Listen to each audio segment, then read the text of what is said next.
আসসালামু আলাইকুম। Lamia auto van হাউসের ফেসবুক পেজ থেকে আবারও চলে এলাম আপনাদের মাঝে একটি ভিডিও নিয়ে। গুরুত্বপূর্ণ এই যে আমার হাতে দেখতে পাচ্ছেন তিনটি মিনি কন্ট্রোলার অথবা ডায়েট বলা হয়, এক একজন এক এক নামে চেনেন। এগুলোর মূলত কাজ কি অনেক ড্রাইভার ভাইরা জানেন না। অনেক সময় রাস্তায় গিয়ে বিপদে পড়ে যান, আপনার লাইট জ্বলে না, হরেন বাজে না বা ইন্ডিকেটারে কাজ করে না, কিসের কারণে মূলত সেটার আলোচনায় আজকে তুলে ধরছি।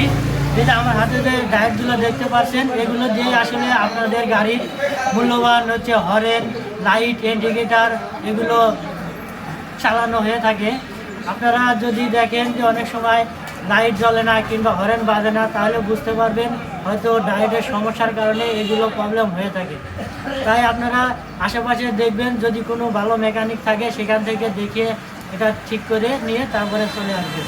আর যারা হচ্ছে কোনো ভালো মেকানিক পাবেন না, তারা অবশ্যই এটা মনে করেন যে আজকে দেখে রাখুন, এটার কারণে লাইট এবং হরেন জ্বলে থাকে, তাহলে ভয় পাবেন না। মনে করবেন যে আমার এই প্রবলেমটা হয়েছে, পরবর্তীতে ভালো একটা মেকানিকের দোকানে গিয়ে এটা ঠিক করে নেবেন। আর সবাই আমাদের ফেসবুক পেজটা ফলো দিয়ে পাশে থাকবেন, লাইক কমেন্ট শেয়ার করবেন। সবাইকে ধন্যবাদ। আসসালামু আলাইকুম।